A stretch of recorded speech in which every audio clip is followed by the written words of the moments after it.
Bonsoir, bienvenue dans 28 minutes. Bonsoir mes camarades. Bonsoir Elisabeth. Et encore bonne année, allez, toute la semaine, tout de même. L'actualité internationale, c'est le soulèvement de la société iranienne qui ne cesse de grandir et de gronder dans les principales villes du pays. Colère contre la vie chère, mais aussi contre les mollahs, contre la théocratie et ce régime liberticide. La réaction du guide suprême n'a pas calmé les esprits. با معترض اما با اغتشاشگر حرف زدن فایده‌ای نداره. اغتشاشگر رو باید به جای خودش نشاند. ما در مقابل دشمن کوتاه نمیاییم.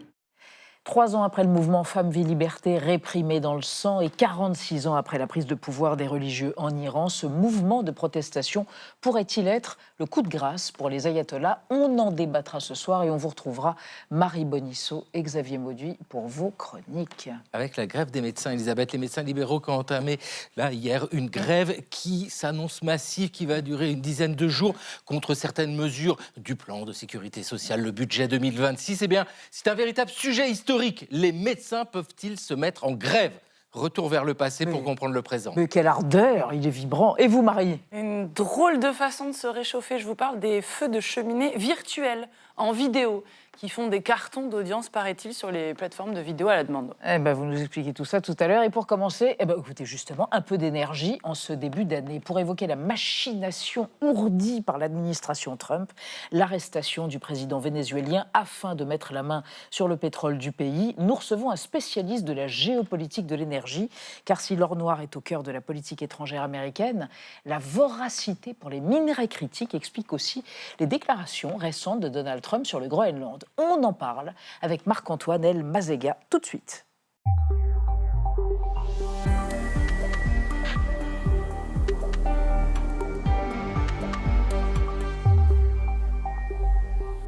Marc-Antoine El Mazega, bonsoir. Bonsoir. Je vous présente Anand Ndiaye et Benjamin Sportouche, Bonsoir. que vous connaissez. Vous êtes venu à plusieurs reprises lors de nos débats. Marc-Antoine Mazega, vous êtes, comme le monde entier, sidéré par l'impérialisme américain et ce qui s'est passé au Venezuela. Est-ce qu'on pourrait quand même dire les choses clairement? Si ce pays était le premier producteur mondial de rutabaga, Nicolás Maduro serait toujours chez lui? Donald Trump a beau parler de narcoterrorisme, c'est le pétrole qui a motivé cette exfiltration dingue et cette opération incroyable? Alors, c'est sans doute un élément de l'équation qui est beaucoup plus large. Mais au fond, le Venezuela, c'est une goutte d'eau dans la production mondiale de pétrole. Parce que c'est un pays qui a eu des réserves considérables, mais qui sont très chères à exploiter et qui a tellement mal géré son secteur pétrolier, parce que c'est quand même un narco-État pas très efficace, dont la plupart des cadres sont partis. Et donc, la production de pétrole du pays n'a eu de cesse de s'effondrer. Alors, elle est légèrement repartie depuis 2-3 ans, mais en fait, c'est moins d'1% de la production mondiale. Alors que les États-Unis, il faut le rappeler, c'est 22% de la production mondiale de liquides d'hydrocarbures, toutes huiles confondues. Donc le mystère se creuse quant à ses raisons et quant aux motivations de Donald Trump. On va en reparler après votre profil idéal réalisé par Gaël Legras. Marc-Antoine El Mazega. Marc-Antoine El Mazega, vous êtes directeur du Centre Énergie et Climat de l'Institut français des relations internationales. 4 jours après la capture de Nicolás Maduro, les réserves pétrolifères vénézuéliennes ont-elles décidé Donald Trump à lancer l'opération? Et plus globalement, comment l'obsession américaine pour le pétrole dicte sa politique étrangère? Pour répondre à ces questions, vous avez le profil idéal. Le 27 août 1859, à Titusville, en Pennsylvanie, Edwin Drake parvient pour la première fois à extraire du pétrole en forant. La date marque le début de l'exploitation industrielle de l'énergie fossile. Depuis, les États-Unis ont utilisé le pétrole comme une arme diplomatique et militaire. Mais après la Seconde Guerre mondiale, la production sur le sol américain ne suffit plus à assurer la consommation intérieure. Les États-Unis commencent à prendre des précautions spectaculaires. Et les regards se tournent vers l'Arabie. Déjà la Palestine, l'Iran, le Liban, l'Irak voient naître ces gigantesques pipelines. En 1945, le président Roosevelt et le roi Saoud d'Arabie Saoudite signent le pacte Quincy qui propose protection militaire contre garantie d'approvisionnement en pétrole. À cette même époque, les États-Unis lorgnent aussi du côté du Venezuela. Le Venezuela est un pays agricole. Mais au XXe siècle, la découverte de gisements pétrolifères lui ouvrirent de nombreux horizons économiques. Selon l'économiste Gabriel Zucman, en 1957, 12% du produit intérieur net du Venezuela va aux actionnaires américains. Mais en 1976, le pays d'Amérique du Sud nationalise les actifs des sociétés US, ExxonMobil, Shell et Chevron. En 2003, 2 mois après les premiers bombardements en Irak, le secrétaire d'État américain à la Défense, Paul Wolfowitz, lâche cette phrase « Nous n'avions pas d'autre choix, le pays baigne dans une mer de pétrole ». Le jour de son investiture, tout le monde s'en souvient, Donald Trump a confirmé qu'il n'était pas insensible à l'énergie fossile. We will drill, baby, drill. Après la capture de Nicolas Maduro, le président américain a clairement révélé ses intentions. We're going to take back the oil that, frankly, we should have taken back a long time ago. A lot of money is coming out of the ground. Selon vous, Marc-Antoine Elmazega, le système énergétique américain a besoin d'importer beaucoup de pétrole tout en exportant et le brut lourd du Venezuela est absolument indispensable. Ouais, fascinante image d'archive. Alors, vous nous expliquez qu'effectivement, le Venezuela, aujourd'hui, ne produit plus que 1%, mais néanmoins, dans son sous-sol, il y a des réserves gigantesques. C'est 17 ou 18% des réserves mondiales de pétrole sont au Venezuela. Donc, c'est peut-être ça aussi qui motive cette prédation, ou cette envie de prédation américaine. Les réserves, tant qu'elles sont dans le sol, elles ne sont pas exploitées. Oui. Et tout le sujet, c'est comment on passe de l'un à l'autre. Et là, l'équation n'est pas forcément la meilleure, parce que c'est un brut, en réalité, qui est très, très cher à extraire, qui est très cher à transformer, parce qu'il est très lourd, très dense, et donc il faut le chauffer, il faut beaucoup d'infrastructures, il faut en gros le nettoyer, et donc dans le monde, on peut franchement faire mieux, y compris aux États-Unis. Par contre, il y a quand même une spécificité, c'était très bien rappelé, c'est que, oui, dans les années 60-70, en fait, il y a eu une chaîne pétrolière qui s'est construite entre le Venezuela et les États-Unis. Et le golfe du Mexique, c'est ça? Voilà, et le golfe du Mexique, et c'est là que se trouvent énormément de très grosses raffineries américaines. Et une raffinerie, c'est un grand outil industriel, et en l'occurrence, ces raffineries-là sont calibrées pour traiter cette qualité de pétrole, ce brut vénézuélien. Et donc, effectivement, dans un monde idéal, il faut qu'il y ait beaucoup plus de brut vénézuélien qui soit transformé dans ces raffineries du Golfe du Mexique. Et donc, c'est sans doute ce qu'on va voir désormais, c'est davantage d'exportation. Et donc, au fond, ça va améliorer cette chaîne logistique du raffinage américain. Ça va permettre à ces acteurs du raffinage de produire plus et de servir le marché américain avec exactement les huiles dont ils ont besoin. Et qu'ils prenaient pour l'instant du Canada, d'ailleurs en partie. Alors il y avait quelques exportations depuis le Venezuela, parce que Chevron, l'entreprise américaine, était déjà présente malgré Maduro. Il y avait quand même encore... La dernière à être restée, quasiment. Oui, c'était là. Ouais. Et les Américains ont tout fait pour que ce soit la seule qui puisse encore opérer, alors qu'un certain nombre d'entreprises européennes, elles, ont été invitées du fait des sanctions à s'arrêter, ou en tout cas à mettre toutes leurs opérations sous cloche. Oui. Plus largement, quand même, le pétrole pour les États-Unis, c'est un enjeu géopolitique majeur dans les relations qu'il entretient avec les autres pays, avec le Moyen-Orient, avec le reste du monde. De tout temps ou plus encore aujourd'hui ? Non, de tout temps, parce que c'est quand même la première économie mondiale qui est extraordinairement consommatrice. Donc, pour faire tourner l'économie, il faut tout ce pétrole. Alors, pendant longtemps, effectivement, comme ils en produisaient toujours un peu chez eux, mais l'essentiel était importé, et bien sûr que le Moyen-Orient était absolument stratégique, tout comme le Venezuela, d'où les accords stratégiques qui avaient été conclus dans l'après-Seconde Guerre mondiale et qui ont malgré tout perduré. Aujourd'hui, les États-Unis sont un exportateur net. Ça, c'est quelque chose qui est nouveau, qui date depuis quelques années. C'est une grande plateforme, en fait, les États-Unis. Ils importent beaucoup de pétrole, ils en réexportent, ils en produisent. Et quand on fait la somme de tout ça, eh bien, en net, il y a en ce moment 3 millions de barils jour à peu près qui sont exportés, net. Donc, ça veut dire que c'est pas énorme, mais vu la taille du marché américain, en fait, c'est quand même considérable. Ça veut dire qu'ils ont un surplus et ils veulent utiliser ce surplus pour aller le vendre à des pays comme l'Inde, à l'Europe, en leur disant c'est avec ça qu'on va équilibrer notre balance commerciale et c'est très important qu'on en achète. Pour Trump. On va évoquer avec vous, Marc-Antoine Elmazega, et avec Anna, Trump qui lorgne apparemment sur le pétrole en Afrique. Oui, parce que le continent africain dispose de réserves de pétrole équivalentes à 125 milliards de barils, selon l'AEC, c'est la Chambre africaine de l'énergie.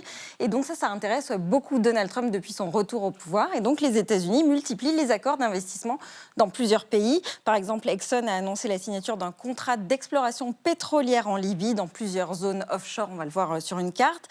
Les États-Unis se sont également engagés en Côte d'Ivoire en investissant 5 milliards de dollars dans la création d'une nouvelle raffinerie de pétrole qui devrait permettre à terme la production de 170 000 barils par jour. Et enfin, d'autres grands pétroliers américains, Chevron, Occidental, ont eux signé cet été des accords de production et d'exploration en Angola, en Namibie, en Algérie et au Nigeria. Alors est-ce que l'objectif des États-Unis, finalement, c'est de se positionner un peu partout sur la planète, là où il y a du pétrole ? Alors, on peut considérer finalement que le marché du pétrole est en train de ralentir parce qu'il y a les véhicules électriques, parce qu'on est en train d'électrifier, par exemple, les trains diesel qui transportent beaucoup de fret dans le monde, ou les camions en Chine, on les passe à l'électricité, etc. Donc, cette consommation de pétrole qui n'avait de cesse d'augmenter année après année, cette augmentation ralentit et à un moment, ces prochaines années, on va atteindre un maximum. Cela dit, parce que la déplétion naturelle des champs est importante et très élevée, en fait, il faut toujours produire davantage de pétrole, ne serait-ce que pour assurer un approvisionnement stable. Donc, il faut en permanence renouveler les réserves et ajouter de la nouvelle production. Alors, les majors américaines font exactement ça, mais les françaises, les italiennes, les japonaises, d'autres, au fond, suivent le mouvement. Cela dit, l'Afrique, c'est intéressant que vous l'évoquiez, parce que, en réalité, ces 10 dernières années, ce qu'on a plutôt vu, c'est une baisse, une tendance baissière de la production de pétrole en Afrique, un regain d'intérêt pour le gaz. Et les grandes majors, y compris américaines, s'étaient retirées. Et là, si en fait elles reviennent, c'est pour deux choses. La première, c'est parce qu'en fait, il y a des super réserves qui ont été découvertes, notamment en Namibie, c'est absolument extraordinaire. Mais la Côte d'Ivoire en fait partie aussi. La Libye, c'est un Eldorado aux portes de l'Europe, aux portes du Carrefour. C'est le chaos. Oui, mais les choses peuvent se stabiliser. Donc, elles reviennent. Maintenant, encore une fois, les prix sont relativement bas. La consommation ne va pas continuer de croître de façon exponentielle. Donc, voilà, la fenêtre est assez serrée. Et on va voir comment ils manœuvrent, parce que derrière, il y a quand même l'Arabie Saoudite et les pays du Golfe qui ont des ressources très très peu chères à exploiter et qui n'entendent pas perdre leur part de marché. Mais Marc-Antoine Elmazega, là on parle du pétrole, de l'explosion, de la folie fossile, mais quand même, pétrole, charbon, gaz, c'est à l'origine de 75% des émissions de gaz à effet de serre qui sont à l'origine du dérèglement climatique. Oui. On va s'arrêter un jour avec le pétrole parce qu'il y va de notre futur à tous. Bien sûr, mais pas à moyen, j'allais dire presque pas à long terme. En réalité, maintenant, le sujet dans le monde, c'est la sécurité d'approvisionnement, c'est la domination énergétique, c'est au fond l'argumentaire américain qui est déroulé, mais qui est avec des conséquences que l'on voit comme au Venezuela. C'est, en fait, le monde a besoin d'hydrocarbures bon marché, américaines, parce que le sujet dans le monde, c'est il faut de la croissance économique, donc il faut des hydrocarbures bon marché, c'est ça qui va tirer le développement. Et tant pis si ça rend le monde irrespirable. Oui, et leur argumentaire, c'est de dire, vous les Européens, vous avez voulu faire du développement autrement, sans hydrocarbures, ça ne marche pas, les gens restent dans la pauvreté, il y a tout un tas de problèmes. Donc nous, on va régler ça autrement, et avec des hydrocarbures américains. Donc, et pour nous, Européens, il faut trouver une réponse à cela. Et comme on est, j'allais dire, absorbé par les crises qui interviennent maintenant de façon quotidienne, bien, c'est pas facile. En 2 mois, est-ce que les prix à la pompe vont baisser ou pas? Ça peut avoir un effet immédiat au quotidien pour nous? Les prix à la pompe vont rester bas ces prochains temps. On aurait une possibilité d'augmenter un peu la pression fiscale pour réduire le déficit budgétaire. Il faut quand même le souhaiter. Il y a un peu de marge. Mais dans l'ensemble, pour l'année, ça va rester, ça devrait rester bas. Et c'est un garçon qui roule à vélo qui vous a posé la question, je le précise. Voilà, pour aller plus loin dans la géopolitique du carbone, et ben voilà, votre nouvel essai, Marc-Antoine Elmazega, aux éditions du Cavalier Bleu. Puis on peut aussi regarder Dallas, la série américaine, mythologique, et revoir Géant avec James Dean, entre autres. Et lire ça, encore une fois. Merci d'être venu dans 28 minutes nous parler de cette géopolitique du carbone et du pétrole et de tout ce qui se passe en ce moment. On va rester, ou plutôt on va passer à notre débat sur la contestation qui grandit en Iran, la vie chère et la dévaluation du rial, la monnaie iranienne, ont précipité des milliers d'Iraniens dans les rues depuis plusieurs jours, 3 ans après la révolte consécutive à la mort de Mahsa Amini pour un voile mal porté. Cette vague de colère peut-elle déboucher sur la fin de la théocratie? Y a-t-il d'ailleurs une alternative politique au régime actuel? On en parle après la mise au point de Sandrine Le Calvez.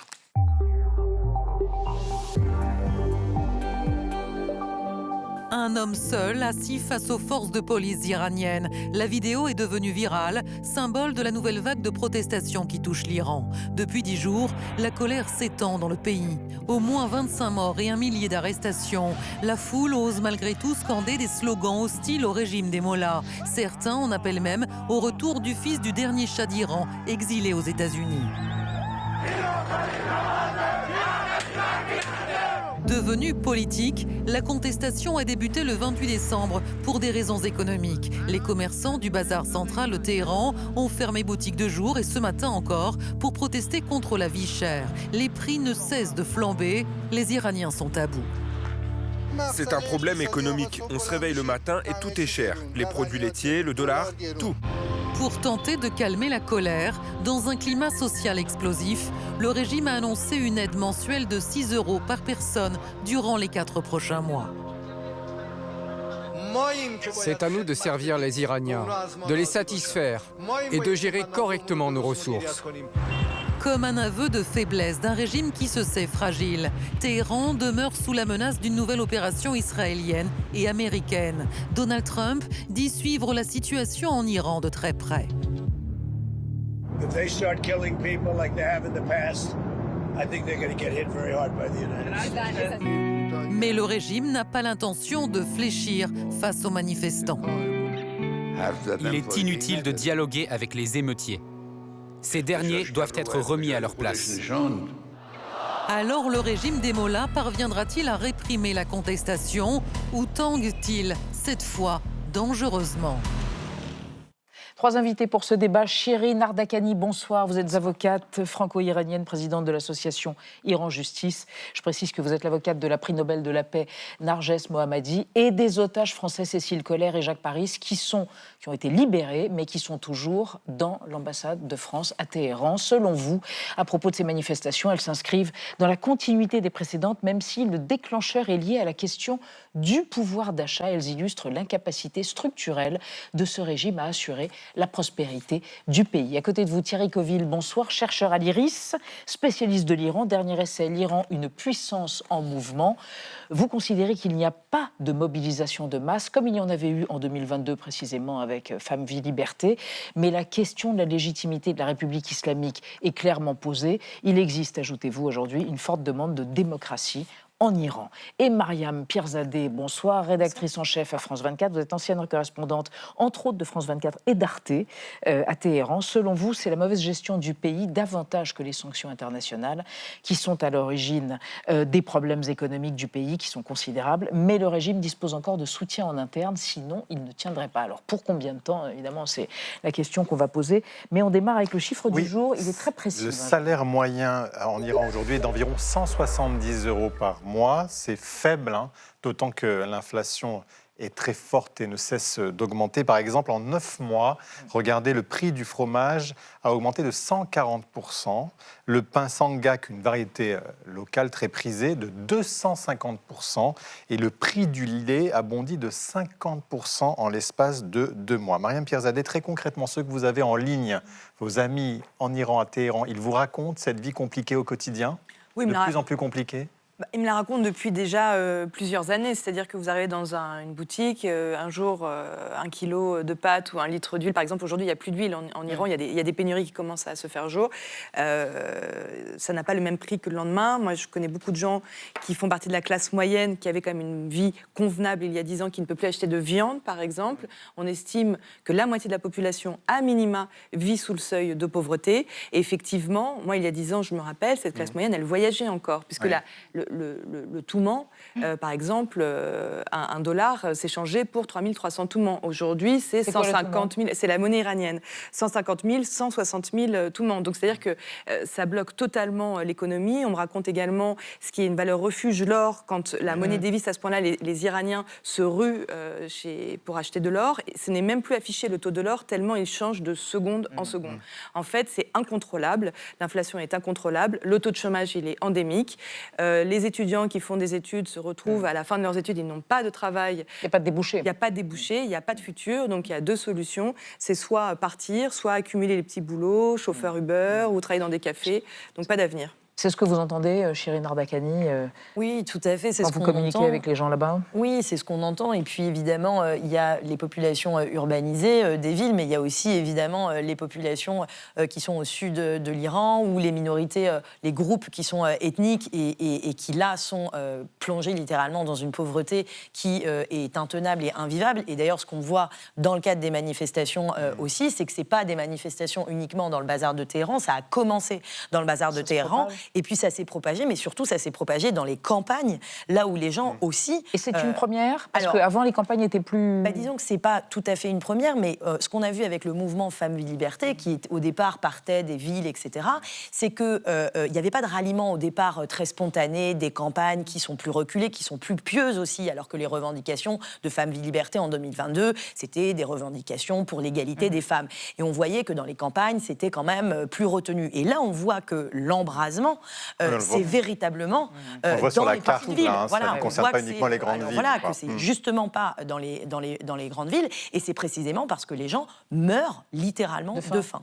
C'est littéralement des révoltes, d'abord de la faim, avant d'être ensuite des révoltes révolutionnaires, au sens où on demande la fin du pouvoir politique. Thierry Covey, comment on explique cette vie chère? Est-ce que les sanctions occidentales y sont pour quelque chose? Oui, alors, pour ça, en tant qu'économiste, je fais attention aux termes qu'on utilise, surtout avec l'Iran. Moi, je pense que la situation économique, elle n'est pas catastrophique, mais elle est très dégradée, avec une inflation... Même les chiffres officiels, c'est entre 40 et 50%. C'est énorme. Et la croissance, oui, mais ce que les économistes appellent l'hyperinflation, que connaissait le Venezuela, par exemple, c'est quand ça dépasse, alors c'est un seuil, ça dépasse 50%, et là, effectivement, ça devient incontrôlable, il n'y a plus d'encre, comme on dit. D'autre part, pour répondre à votre question, on voit quand même bien, on prend les chiffres, quand même, l'inflation, le maximum qu'elle ait atteint en Iran, c'est 50%. Elle avait quand même baissé suite à l'accord de 2015. Oui, parce que quoi, l'Iran, tout d'un coup, exportait tout son pétrole. Sur le nucléaire. C'est assez simple, l'inflation, comme dans d'autres pays. En Iran, elle dépend de la création monétaire suite au déficit budgétaire et de l'évolution du taux de change. Avec l'accord sur le nucléaire de 2015, l'Iran pouvait exporter au maximum son pétrole avec plus de devises. Donc le taux de change s'est stabilisé. Et il y avait plus de recettes pétrolières. Donc l'inflation a ralenti, elle est passée en dessous de 10%. C'est les chiffres, moi je pas Depuis 2018 et la réinstauration des sanctions par Donald Trump, le gouvernement il a perdu une partie de ses recettes budgétaires, il y a moins de devises, et donc effectivement l'inflation est entre 30 et 50%. Et alors, il y a un autre élément, je ne veux pas compliquer, mais c'est qu'ils exportent beaucoup plus de pétrole vers la Chine, donc ça s'est un petit peu amélioré la situation économique depuis 2021, parce que tout leur pétrole est acheté par la Chine. D'un autre côté, ils ont plus de dépenses, vous allez peut-être en parler, alors il y a les dépenses militaires. Je pense que là, ils n'ont pas trop le choix. Et puis, il y a également tout ce qu'ils appellent subventions. Ils ont mis en place depuis quelques années un système de subventions payées directement à une grande partie des Iraniens, mais ça leur coûte très cher. C'est ce qui va se passer d'ailleurs cet hiver. Donc, si vous voulez, c'est un peu 6 € par Iranien. En avant, mais ça, c'est ce qui explique cette inflation élevée. Alors, on va évoquer justement avec vous trois éléments clés de cette crise économique. Vous confirmerez, semble-t-il, c'est la dévaluation de la monnaie qui a eu lieu. Oui, vous avez commencé à le dire, mais ça fait plusieurs années que la monnaie iranienne, qui s'appelle maintenant le rial, se réévalue, c'est-à-dire qu'elle perd de sa valeur par rapport au dollar. En 2022, les manifestations du mouvement Femmes, Vie, Liberté avaient déjà fait chuter ce rial.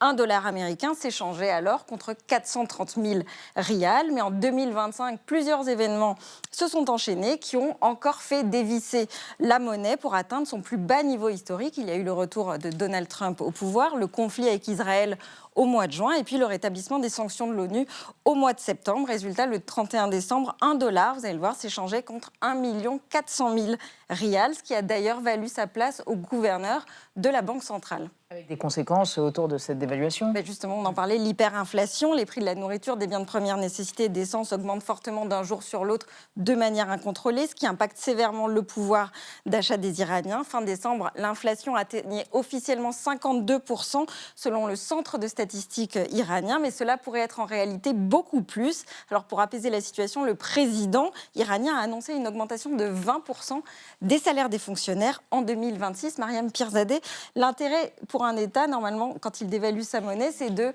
rétablir la situation économique. Là, c'est visiblement plutôt raté. C'est raté, c'est trop tard. En fait, c'est plus une manifestation contre les chars, c'est vraiment des manifestations contre la République islamique. En fait, quand on voit les déclarations qui se succèdent depuis 3 jours, là, en 2 jours, le rial, qui est officiellement donc la monnaie iranienne, mais les Iraniens parlent de Touman, elle s'est dévaluée de 77% en 2 jours.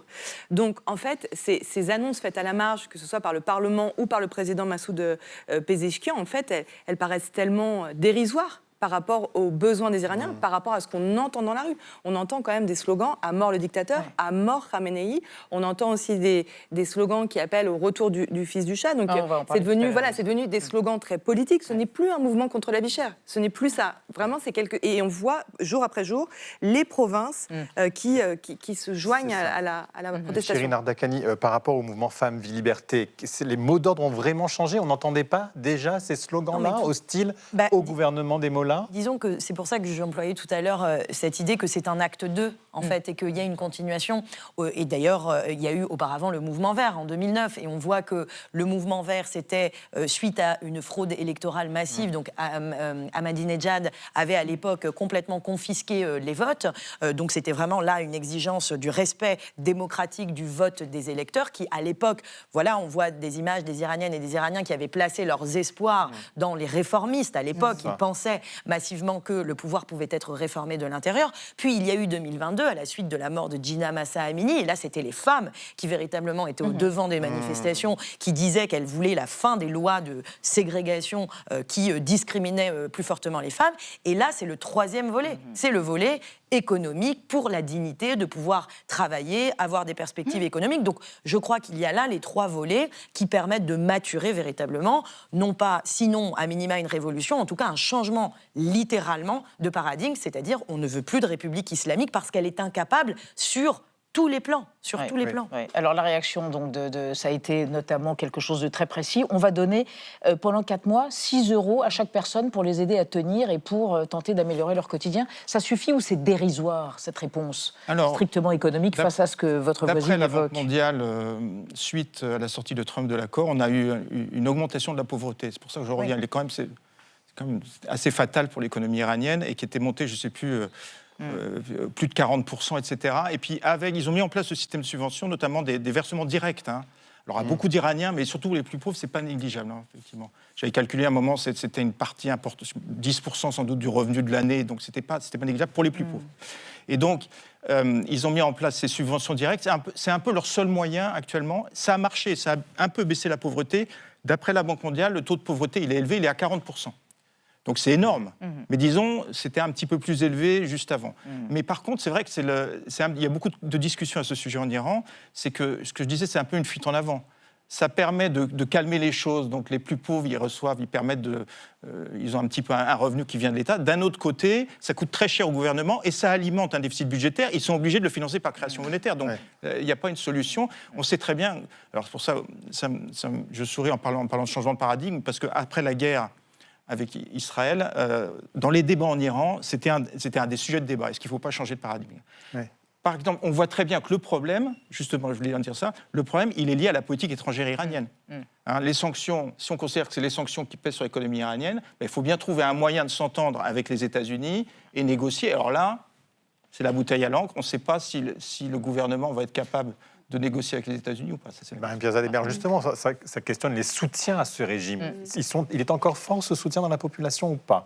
Qui les soutient encore ? Alors, qui les soutient ? Déjà, ce sont ceux qui croient à l'idéologie encore de la République islamique. Il y a encore des personnes, c'est impossible de quantifier. On quantifiait ça à 15-20% il y a quelques années. Je pense que c'est moins ces derniers temps. Ce sont les gens qui travaillent pour ce régime. Donc les fonctionnaires aussi, qui sont gardiens de la Révolution. Qui sont obligés, que vous voyez lorsqu'il y a des discours de Ali Khamenei, qui sont là. Ceux qui profitent de la richesse de l'Iran, parce que l'Iran est un pays extrêmement riche, 3e réserve de pétrole au monde, 2e réserve de gaz. Mais ce qui est intéressant ces derniers temps, c'est qu'on voit que 2 villes religieuses comme Qom, qui est la ville, une ville où on étudie l'islam, qui est très importante pour la République islamique, et Mashhad, se révoltent contre la République islamique. On voit des femmes en tchador, parce qu'en Iran, effectivement, on voit le niveau de religiosité d'une Iranienne à le voile qu'elle porte. Une femme qui porte un tchador, on a tendance à penser naturellement qu'elle soutient la République islamique, qu'elle soutient de vivre sous la loi de la charia. Et on voit ces femmes en tchador, notamment à Téhéran ou encore à Mashhad, dans les protestations, crier après les forces de l'ordre iraniennes qui répriment les manifestants en disant vous n'êtes pas des hommes, arrêtez d'attaquer les enfants de l'Iran. C'est nouveau, c'est des vidéos qui émergent depuis quelques jours. On voit ces femmes qui sont en train de se rallier aux protestataires. Et effectivement, dans la mesure où le soutien à la République islamique est en train de s'effriter par son socle, par ceux qui participent à la vie politique de la République islamique. On le voit ces derniers temps. Ça en dit long sur l'état de délitement de la République islamique. Alors, un état de délitement, il y a quand même toutefois, depuis 89, quelqu'un qui s'appelle le guide suprême de la Révolution, Ali Khamenei, et qui a l'air indétrônable. Alors, regardez, cette archive, elle est fascinante parce que lorsqu'il succède à l'ayatollah Khomeini, en 89, son avenir semble prophétisé comme étant extrêmement limité dans le temps. Regardez. Il aura fallu plus de 8 heures de délibération à cette assemblée des experts pour se rendre compte d'une évidence. L'ayatollah Khomeini ne peut pas être remplacé. C'est la raison pour laquelle ils ont choisi Ali Khamenei, l'actuel président de la République. Un homme sans envergure, une élection qui illustre parfaitement le vide spirituel et politique laissé par l'imam. Et le régime voit actuellement garder une façade d'un régime. Ils ont nommé comme successeur de l'ayatollah.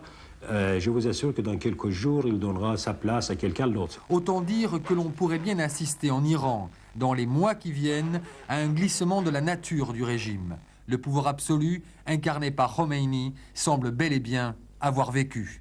Shirin Ardakani, Ali Khamenei, est-ce qu'il est fragilisé aujourd'hui par son âge, mais aussi par des défections en interne, dans son entourage? On parle même d'une fuite en Russie, c'est les services britanniques qui avancent cette option. Écoutez, je crois qu'il est finalement pris à son propre piège, c'est-à-dire que cela fait 47 ans que son régime pend, exécute, arrête, réprime.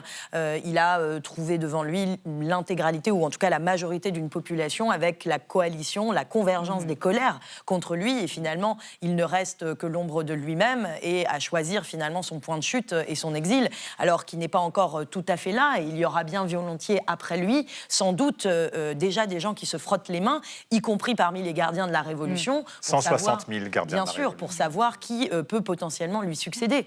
Mais en tout cas, ce qui est certain, c'est qu'il n'a pas le cœur des Iraniens, c'est peu de le dire. Thierry Coville, sur la fragilité de ce régime, apparente, mais peut-être... Alors, elle vient de loin, c'est pas non plus, si vous voulez, ça a apparu avec ces crises 2022, mais j'ai écouté une émission qui vient d'Iran.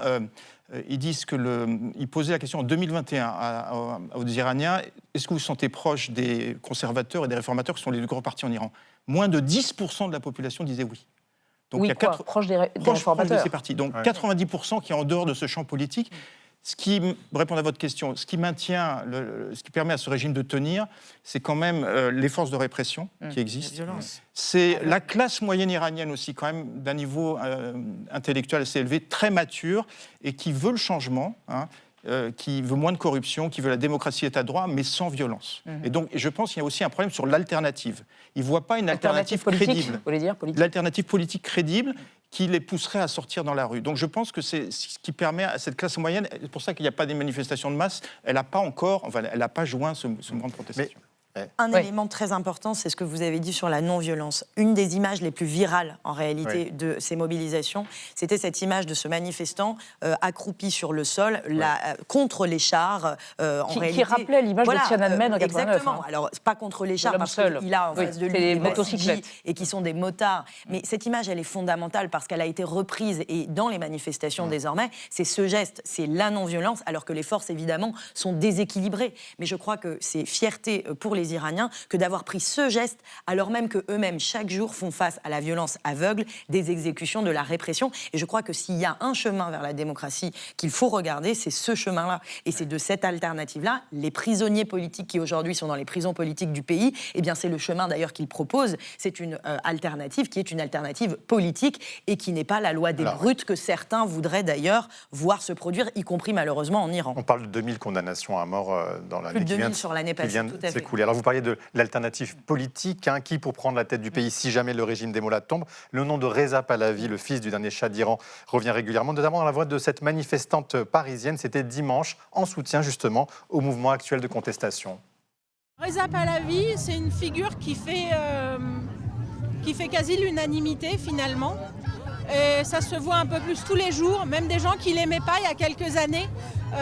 Aujourd'hui disent que c'est la figure la plus digne de confiance. Ça fait 45 ans qu'il dit les mêmes choses sur les mêmes principes d'humanisme, de laïcité, de démocratie. Il n'a pas bougé d'un iota. Mariam Pirzadeh, ce qu'on entend là, est-ce que c'est aussi ce qu'on entend en Iran ou pas du tout, cette option du retour de la monarchie ? En tout cas, s'il y a un nom qui est scandé dans les manifestations, donc on entend beaucoup Javid des chats, donc le retour du chat, on entend le nom de Pahlavi, il n'y a pas d'autres noms pour le moment qu'on entend scander dans les rues. Par défaut, parce qu'il n'y a pas d'autres opposants qui sont en prison. Pour qu'il y ait une révolution, il faut un leader. Et c'est vrai que pour le moment, la seule personne qui peut apparaître comme une alternative crédible, c'est Reza Pahlavi, le fils du chat, qui a un discours qui peut paraître des fois pas très clair pour certains, parce que des fois il dit qu'il ne veut pas être roi, là il a dit qu'il était favorable, prêt à prendre la transition de l'Iran. Lui il promet un gouvernement de transition et ensuite de faire décider les Iraniens s'ils veulent le retour d'une monarchie ou une république. Mais c'est vrai que par rapport aux autres manifestations, on entend de plus en plus le nom de Pahlavi. Mais là on a l'impression d'une espèce de nostalgie diasporique pour un passé idéalisé, Chérine Ardakani. Déjà il y a deux choses. Ce qu'on voit en fait qui ressort des manifestations, c'est ce qui circule sur les réseaux sociaux. Déjà, je pense qu'il faut être très vigilant sur ce qui sort sur les réseaux sociaux. D'une part, parce que c'est posté par ceux qui veulent que ça sorte, d'une part. D'ailleurs, il y a des études très sérieuses qui démontrent qu'il y a des stratégies, par ailleurs, d'influence sur les réseaux sociaux qui sont le fait d'un certain nombre de puissances aussi. Je ne suis pas là en train de dire qu'il y a une manipulation massive et grossière, mais elle existe. Est-ce qu'il y a des slogans qui scandent Pahlavi ? Il est vrai qu'il y a des slogans qui scandent Pahlavi, mais ce sont des slogans secondaires dans les manifestations, voire même extrêmement... c'est pas ça le propre. Par contre, ce qui est intéressant, c'est que la diaspora, et c'est une diaspora en particulier extrêmement située politiquement, d'ailleurs, qui avait soutenu à l'époque les frappes contre l'Iran, soutien par ailleurs de Donald Trump, qui voit dans Reza Pahlavi le retour d'un passé extrêmement glorieux. Reza Pahlavi, il n'a pas moins de droits que les autres candidats potentiels, mais il n'en a pas plus que les autres. Thierry Coville, quel est l'impact des menaces de Trump, de la dernière guerre des Israéliens contre l'Iran, dans l'opinion publique ? Est-ce que ça peut servir notamment au régime iranien pour continuer à souder sa population derrière lui, le nationalisme ? Effectivement, il y a eu un retour du nationalisme pendant la guerre avec Israël qui a même surpris le régime, je pense. Donc, même de l'avis des Israéliens, il y a plus de soutien en Iran après la guerre qu'avant la guerre, à cause de ce nationalisme. Pour répondre à votre question, j'étais un peu surpris même que le Mossad ait dit on est prêt à encourager les manifestants en Iran. Parce que, ça donne de l'eau au moulin des dirigeants iraniens qui n'arrêtent pas de répéter depuis 30 ans que ces manifestations sont organisées de l'extérieur. Alors là, effectivement, c'est même validé par Netanyahou et par Trump. Vis-à-vis de la population iranienne, je suis également un peu sceptique parce que s'il y a quelque chose qui caractérise l'Iran depuis très longtemps, depuis le 19e siècle, c'est qu'il ne supporte pas la dépendance étrangère. La dépendance. La dépendance, oui, toujours. Il y a une obsession de ne pas tomber sous la dépendance étrangère. Pas d'ingérence. Et en même temps, les rois sont toujours revenus au pouvoir grâce aux interventions étrangères. Si on se rappelle d'ailleurs du coup d'État de 1953 qui avait été fomenté par la CIA et qui avait vu le retour du Shah en Iran, grâce, en l'occurrence, aux Anglais et aux Américains. Ça peut être un des facteurs qui a conduit à la révolution de 79. Tout à fait. Merci à tous les trois d'être venus débattre, c'était formidable. Merci encore. On va rester dans l'actualité vue par Xavier Mauduit et Marie Bonisseau. Grève des médecins libéraux au moment des gastro, des grippes et autres rhumes. Et l'homo numericus du 21e siècle adore les feux de cheminée virtuels sur écran glacé. Qu'est-ce que ça dit de nous ? Mais d'abord, le mot vedette du jour repéré par Thibault Nolte. Carnaval, la saison vient de s'ouvrir, c'est entendu. Au carnaval de Dunkerque, on a le droit de se bousculer. On parle de carnaval. Normal, c'est carnaval. Qu'est-ce que ça veut dire ? Exactement ce que ça dit. Merci de m'en dire un peu plus. Entendu. La vie secrète des mots vedettes.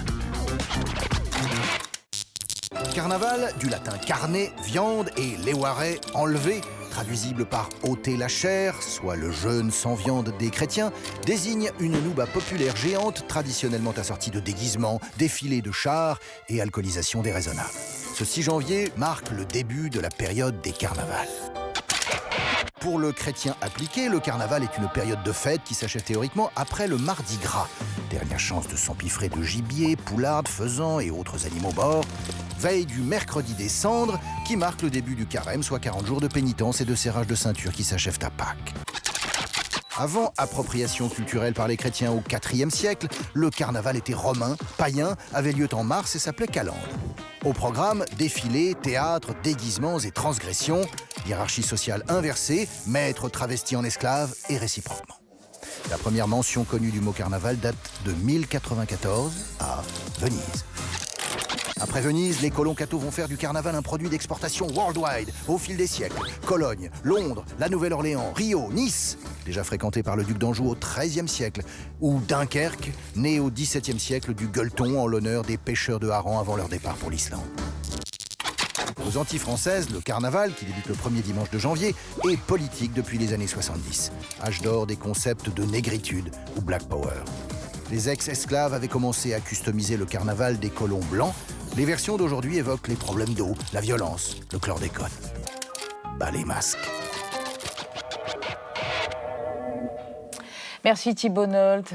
Ça va Marie? Vous étiez va. devant la cheminée? Je suis réchauffée. Bah, bien sûr. Et vous, cher Xavier, c'est l'heure de vos chroniques. Donc, les médecins libéraux ont entamé hier en France une grève de 10 jours qui s'annonce massive pour dénoncer certaines mesures du budget de la Sécu 2026. Et vous nous parlez de la grève en blouse blanche. Oui, Elisabeth, parce qu'en 1873, une étrange nouvelle se propage dans la presse. Des médecins ont osé se mettre en grève.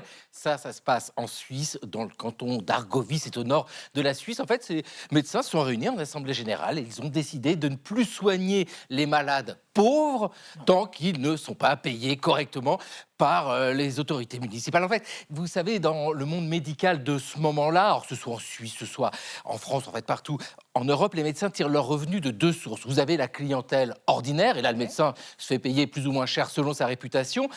Et puis, il y a ce que donnent alors les autorités municipales, les communes, les associations aussi, parce que les médecins ont l'obligation de soigner les pauvres. Bien sûr. Et alors donc ça, c'est le bas blesse. Ben oui, parce que les médecins râlent dès qu'ils constatent un écart considérable entre les honoraires pour la clientèle ordinaire et puis ce que versent les autorités.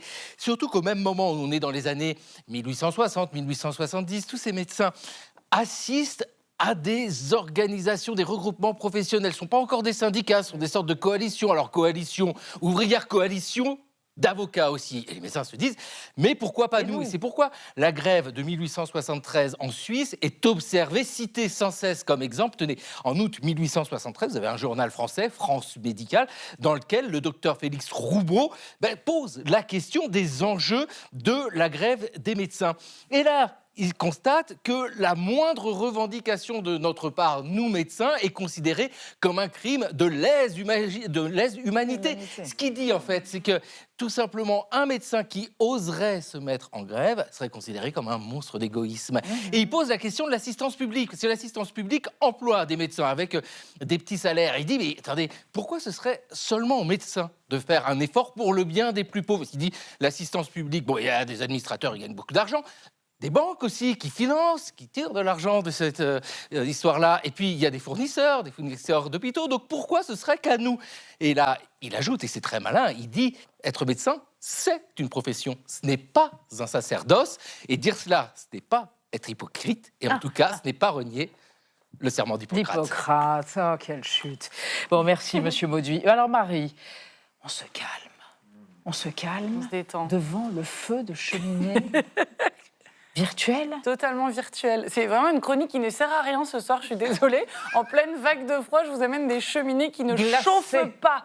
Pas 1 degré de plus, puisque regardez, ce sont de simples vidéos en plan fixe qui durent des heures et des heures et dans lesquelles vous êtes censé comme ça être hypnotisé et vous voyez des belles bûches cramées dans l'âtre. En écoutant, le son est important, le crépitement comme ça qui est censé vous relaxer. Des millions de vues, ça fait des millions de vues, ces films de feux de cheminée que vous retrouvez sur des plateformes de vidéos à la demande, donc Netflix et YouTube. Mention spéciale, paraît-il, au bouleau. Un arbre qui chauffe mal, mais qui fait des grandes flammes et qui fait beaucoup de bruit. Donc c'est très photogénique comme feu, paraît-il.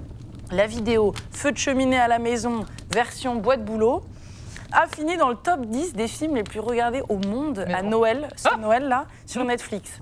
Je regarde ça dans le noir, ça me calme avant un combat de judo, explique un sportif amateur au journal Le Figaro. Moi, je le mets sur mon ordinateur dans mon salon pendant un dîner, ça fait une ambiance cosy, explique un autre. Alors, attention, halte au cliché, n'allez pas croire que ces faux feux sont relaxants pour tout le monde, n'allez pas me dire que ce sont des cartons d'audience à peu de frais.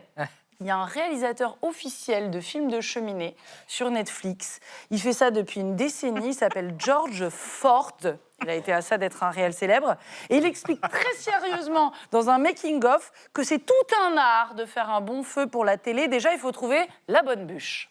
No, no, no, no, no, no, maybe. Ah oui, non, mais c'est compliqué, on fait des longs plans séquences, donc il faut trouver une bonne bûche qui va tenir longtemps, qui va être endurante. Alors, Netflix, devant le succès, a décliné du coup le truc. Maintenant, ils font des feux de cheminée adaptés à l'univers de leur série phare. Donc, vous avez un feu de cheminée pas de patrouille qui dure 1 heure, vous avez un feu de cheminée de la famille Adams, etc. etc. J'ai essayé ce matin, parce que vous savez, je fais mon travail très sérieusement, j'ai essayé d'écrire cette chronique en laissant crépiter un petit onglet de navigation comme ça. Ça m'a procuré un immense sentiment de frustration. J'ai détesté ça, je voulais un vrai feu. Mais si ça vous donne envie, parce qu'on est différents, je vous conseille de retrouver sur YouTube, il y a la toute première flambée télévisée. C'était en 1966. Sur une chaîne de télévision new-yorkaise qui avait été filmée pendant des heures, la cheminée du maire de New York, pour faire un cadeau cette année-là aux citoyens sans cheminée. C'est trop gentil. Merci. Demain, je vous fais une chronique sur une galette des rois virtuelle. On la regardera sans la manger. Et on garde nos chaussettes glacées. Et à propos de bûches et de séries, c'est ça, sur YouTube? Non, restez sur Arte. Twin Peaks, l'intégrale. La femme à la bûche. Mais évidemment, ça, c'est magistral. Merci Marie, merci tout le monde. À demain, 20h05. Tchuss.